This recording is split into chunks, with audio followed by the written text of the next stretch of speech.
Bonjour à tous, Patrick Tremblay pour l'équipe d'RPMweb.ca. Je me trouve présentement aujourd'hui au Québec, plus précisément du côté de Montebello, pour essayer pas un, mais deux produits du constructeur Volvo.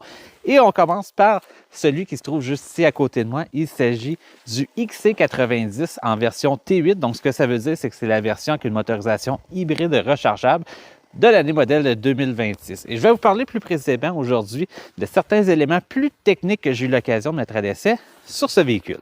Je pourrais commencer d'emblée en vous parlant de la motorisation qui se trouve sous le capot. Donc, on a un 4 cylindres 2 litres turbo compressé qui développe 312 chevaux. Mais comme on a affaire ici à une version hybride rechargeable, bien, on a un moteur électrique sur l'essieu arrière qui, lui, dans son cas, développe 143 chevaux. Ça nous donne au total une puissance combinée de 455 chevaux et 523 livres-pieds de couple. Et ça, c'est jumelé une boîte automatique à 8 rapports. Et honnêtement, selon mes premières impressions que j'ai eues avec mon essai d'aujourd'hui, je peux vous dire que la transmission fait un bon travail ainsi que le rouage intégral. Et parlant du rouage intégral, bien, on a différents modes de conduite pour le faire fonctionner. En fait, dans les modes de conduite, on a le premier mode qui est l'hybride. Celui-ci va vraiment prioriser l'utilisation de la batterie, donc on va aller chercher la meilleure économie de carburant possible. Ensuite de ça, on a le mode Power. Celui-ci va prioriser une mode de conduite plus sportive. Donc, on va avoir une suspension qui va se rabaisser, une conduite qui va être un peu plus ferme. Ensuite de ça, le mode Pure. Celui-ci, c'est vraiment un mode qui va être 100% électrique. Donc, on désactive le moteur thermique. On roule uniquement avec le moteur électrique qui est à l'arrière. Par contre, c'est sûr que si on demande plus de puissance, à ce moment-là, le moteur à essence peut embarquer à ce moment-là. Le quatrième mode, c'est lui aussi que j'ai eu l'occasion d'essayer dans les routes de montagne ici à Montebello. C'est le mode Off-Road. Ce mode-ci va prioriser une conduite à plus basse vitesse, va prioriser aussi le rouage intégral, vraiment le faire travailler pour que le véhicule puisse franchir certains obstacles.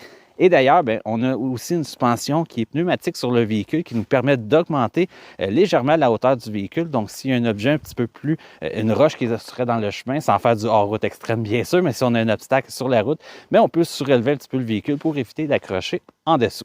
Le cinquième mode, et non le moindre, c'est le mode rouage intégral. À ce moment-là, on optimise vraiment le rouage qui va fonctionner simultanément avec le moteur thermique et le moteur électrique à l'arrière. Ce qui est intéressant aussi à préciser, c'est que le moteur électrique à l'arrière, c'est lui qui va vraiment faire le rouage intégral. Donc, on n'a pas d'arbre qui sera en arrière, il est vraiment indépendant. Et oui, c'est un moteur électrique, mais il faut savoir que même si on n'a plus de batterie dans le véhicule, donc on a 0% d'autonomie, le moteur électrique va quand même continuer à fonctionner puisqu'on a un système de génératrice et alternateur intégré au vilebrequin du moteur. Ça nous permet de continuer à faire fonctionner le moteur électrique à l'arrière. Je voudrais également terminer en vous parlant des modes d'utilisation de la batterie, puisque comme vous savez, le Volvo XC90 T8 2026 que j'ai à côté de moi, c'est un véhicule hybride rechargeable et il offre 3 modes d'utilisation de la batterie.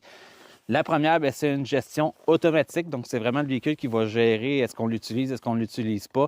Le deuxième mode, en attente, ce que ça fait, c'est que ça va venir verrouiller l'autonomie qu'on a de la batterie. Donc, c'est exemple, il nous reste 10 km et on ne veut pas l'utiliser parce qu'on veut l'utiliser un petit peu plus tard.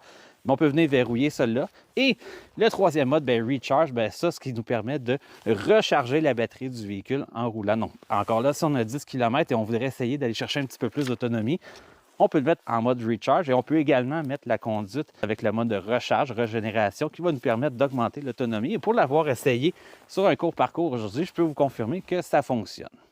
Maintenant, on se déplace du côté du circuit sur glace avec le Volvo EX30 Cross Country 2026. J'enchaîne ensuite dans la deuxième portion de la journée. Comme je vous disais, j'ai pris le volant plutôt aujourd'hui du XC90 dans des conditions plus régulières sur la route. Mais cette fois-ci, j'amène le EX30 Cross Country 2026 sur un circuit de glace. Dans le fond, c'est un circuit qui est aménagé sur la rivière des Outaouais, juste ici en bordure du château Montebello où je me trouve aujourd'hui. Et le but derrière cette expérience, c'est de pouvoir tester le véhicule dans les conditions hivernales, mais différent de ce qu'on va avoir dans un essai régulier, exemple sur la route. Le but principal, c'est vraiment de faire déraper le véhicule sur le circuit, de vraiment apprendre à le contrôler et surtout, étant donné que c'est un véhicule électrique, d'utiliser seulement la conduite à une pédale, donc sans toucher à la pédale de frein, vraiment moduler l'accélération et le freinage du véhicule avec une chaussée glacée sous les roues. Donc, c'est vraiment l'élément intéressant qui était à faire aujourd'hui. Constatation, c'est sûr, j'ai eu du plaisir, je ne vous en cacherai pas. Par contre, j'ai remarqué que Volvo, comme on sait, c'est un constructeur qui priorise toujours la sécurité d'abord. Et j'ai pu remarquer ça vraiment en désactivant complètement toutes les assistances et les aides à la conduite, donc vraiment l'antipatinage. On a désactivé le contrôle de stabilité. Malgré ça, il y a certaines occasions, lorsque je braquais trop le volant et voulais donner trop d'accélérateur, le véhicule coupait quand même l'accélération à ce moment-là pour que je puisse reprendre le contrôle du véhicule. Donc, on voit malgré tout que Volvo a toujours l'élément de sécurité derrière pour les conducteurs. Donc, c'est un élément intéressant d'un certain côté. Par contre, quand on veut faire un événement comme aujourd'hui, tester vraiment les dérapages contrôlés sur la glace, là, ça nous bloque à quelques occasions quand même. Malgré tout, il y a quand même eu place à quelques dérapages contrôlés intéressants dans les courbes. On a vraiment appris à moduler, comme je disais, l'accélération avec le freinage, avec le véhicule. Donc, c'était intéressant de ce côté.